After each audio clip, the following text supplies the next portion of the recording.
So, for any of you that saw my little short form video on one of the platforms about the reality of trying to do things with a dog, Loki has really decided he wants to be part of the video today and literally jumped up on the chair. I might actually insert this because it's quite funny. Jumped up on the chair, knocked the microphone off the chair because I've found I can connect my microphone up to the phone for better sound quality. Oh yes, I'm getting good at this. And took my script, which is smeared now, and we had to chase him around the living room for it. If any of you saw my TikTok or reel, I think that just summarises it really. Bloody hell. Life with a 16-month-old Cocker Spaniel, just ugh. And now he's decided to be a good boy and sit down on the floor by the chair, so that's good. If he decides he wants to be part of the video, then he will be part of the video. But in the meantime, here I am, back with another video. And this week's is all about what to do if you don't know what your passion is. Now, obviously in the last video I was all about life purpose and finding your passion and living your passion, and that's all well and good. I remember being in that place where they said, oh, if you found your calling and you're going to know what to do with your life, and it was like, okay, so I felt the feeling like there's more I'm supposed to be doing with my life than just doing dead-end office jobs. Not all office jobs are dead-end. I was admin. My jobs were dead-end. But, you know, you've got this calling, you know you're supposed to be doing something else with your life, but you have absolutely no idea what that thing is you're supposed to be doing. So, this was my little way that I came across what I wanted to do. Initially, I was writing blogs about Disney. My husband is not a Disney fan. I am a big Disney fan. And he'd seen very few of the films growing up, so he decided to do a blog called Disney Guide for the Misguided, which I think is still up and available at the moment, but will be coming down soon because we haven't done anything on it in a good couple of years. But basically, we watched through the Disney animated films from Snow White onwards. I think we got to about Aladdin. I think he saw Aladdin. There might have been another one afterwards that he saw. Oh, Lion King. Toy Story. He did see Toy Story. I don't know if he did a review, but he saw up to Toy Story from Snow White, so all of them. He reviewed them from the point of view of a fully grown man that is watching through the Disney films for the first time, and I would input with various different observations of his observations. And that was basically our first thing we did, and I came to the conclusion that I love Disney so much, so I'll go into Disney. I'll do some Disney stuff, which was cool. But then the niggling was still happening. Like, I knew I really liked doing things online, like online business. I'm not overly extroverted. I'd say I'm probably an ambivert, but I would say probably more introverted than extroverted. Put it this way, I don't like going and doing a job out of the house. I feel trapped. I feel panicked. It's a long story, which I will cover another time. But so the Disney thing wasn't really working, and so decided to start looking into courses online, particularly at the beginning of lockdown. I did a diploma on blogging business, a blogging business diploma, and then I thought that I should get another course, and they were doing a few at the time. So I bought the blogging business one. I also bought what was it? It was the life coaching course. So the blogging business for beginners was pretty good, but it was pretty basic and wasn't really much to it. And I was also looking into nutrition, but that didn't really work out. And then I did the life coaching course, and it was like a light switched on. This was really resonating with me. And after I loved the life coaching course. And then I went on to do a course in cognitive behavioural therapy, a diploma in cognitive behavioural therapy. I've personally had cognitive behavioural therapy myself, so I knew how helpful it was. But again, that was something that was really interesting to me. The fact that people have these various different foibles in their personality. I know, foibles, great word. And it just started leading me onto the thing of, well, what if there are things we're supposed to be doing with our lives, but we're being held back by these various different cognitive disorders that stop us from doing it? So then from there, it was really resonating with me, and I thought I would do a life purpose coaching course. So I did that, and that was it.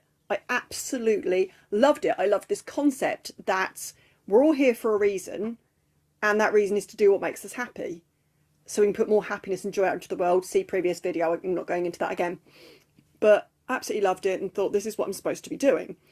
So from that, I initially had a business that I called Guide to Your Glow. Glow, I was referring to life purpose, but again, it started off resonating and then it didn't. So I decided the company should just be called Kerry Williams, which is obviously my name. When I was doing Guide to Your Glow, I did create a course called Uncover Your Glow, which was about discovering your life purpose.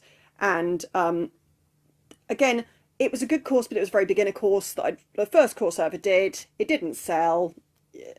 It's perfectly normal. All of your first courses will not sell to begin with, but it's just a matter of keep going and keep doing what you love doing. So that's where I am at now. I've obviously been doing the Kerry Williams brand I did a series of short form videos on TikTok and Reels back in December last year, which was 22 New Year's resolutions that you can actually keep in 2022. So if you go onto my TikTok or my Reels, then I'm just at I am Kerry Williams on all of those. Then you will find those 22 New Year's resolutions you can keep in 2022. And so from there, I tried to do consistent videos. I did all the pointing and the dancing and you know what it is. And then obviously recently I've started actually doing videos about this sort of thing, which is what you're watching now.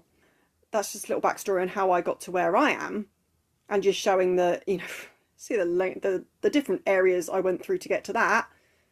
And I know now this is absolutely what I'm supposed to be doing. This fills me with joy, passion every single day. I'm so excited about this topic. And people know that. Anyone who's spoken to me about this topic knows how passionate I am about it. So that's why I'm doing what I'm doing. But again, what if you don't know what your passion is? Well, thankfully, I have a list, 7 points on what to do if you don't know what your passion is.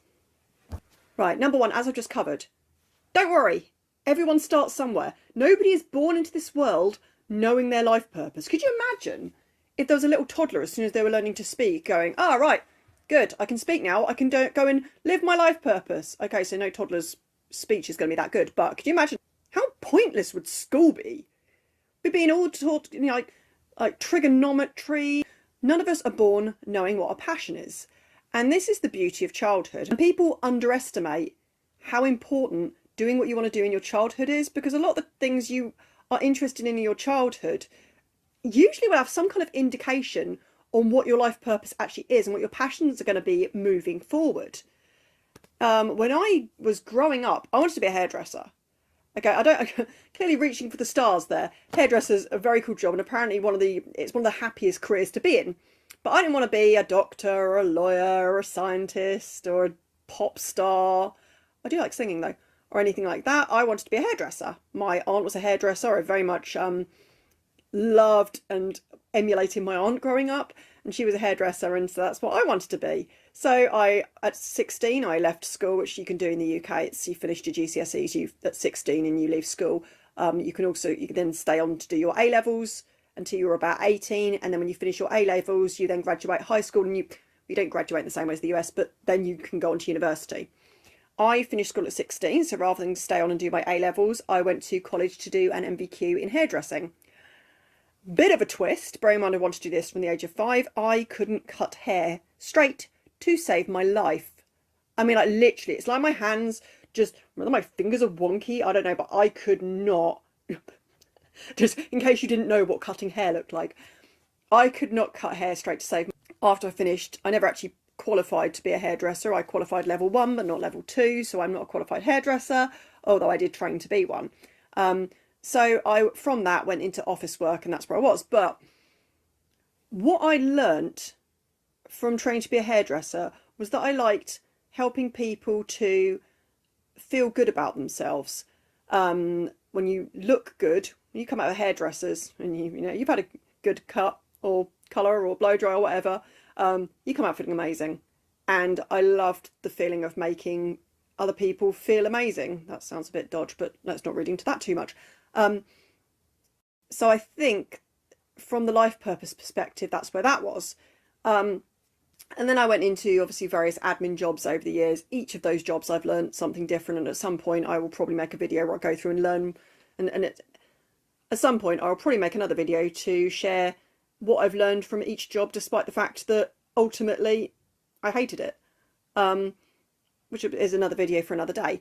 But that was my indication of, from a young age, of what my life purpose was. Now obviously I know my life purpose is to help people help themselves and make themselves feel happy in themselves. But that was, how many times can I say themselves in one sentence? But that was the deal there. So you're not alone. Nobody knows what it is. So don't panic. Just because you don't know now doesn't mean you are never going to know. Number 2, take some time to think about what you like doing and what you're good at doing. This is a very good point because, again, these are the things that are going to lead you in the right direction of what your life purpose is. As I said in the previous point, looking at what you enjoy doing and what you're good at is a really good indication of what your life purpose is. So next time you are, no, let me think. So a good idea is to sit down with a pen and paper and list. Okay, have you heard that? That was the dog, not me. To sit down and list all the things you enjoy doing. So that's any hobbies you have, games you like playing, YouTube videos you like watching, all the styles of the people you follow on YouTube is probably quite a good indication of the sort of thing you like. So I've always had a lot of people, like entrepreneurs, female entrepreneurs that I followed, and people playing The Sims, because you'll see previous video, I really love The Sims. But yeah, but always been like female entrepreneurs, and it's jobs where they are, it's companies where they are really helping other people to become amazing. So that was a good indication for me. That's something I've always watched, something I've always enjoyed on YouTube. But same with sort of Instagram, TikTok, those accounts that you follow, Facebook, Twitter. Those sorts of things. Who do you follow? Who inspires you? Who lights you up when you watch their content? What are they doing? I'm sure that's leading on to a later point, but you know, we'll get there when we get there. So basically, yeah, list the things you like doing, list the things you're good at. Hopefully this will lead you in the right direction. Number 3, narrow down your options by considering what you would actually be happy to do every single day of your life. Looking back at the previous thing, make your list of the things you love and you're interested in, and then go through each of them and think, can I do that for the rest of my life? Could I do that every day? Would I be happy doing that every day of my life? Like this, what I'm doing right now, I could do this every day. Okay, not filming videos, I don't like filming videos, but this helping people figure out what they want to do with their lives, I could do this every day. I love this. I could talk about this every single day non-stop for the rest of my life. Okay, I might get a bit bored, but I could do it all the time. And that's because this is what I'm supposed to be doing. It's the same with you. Go through your list and what are the things that you are so passionate about that you could do every single day. In fact, more to the point, what are the things that you would do for free? Because that's another big thing. Number 4, don't be afraid to try new things.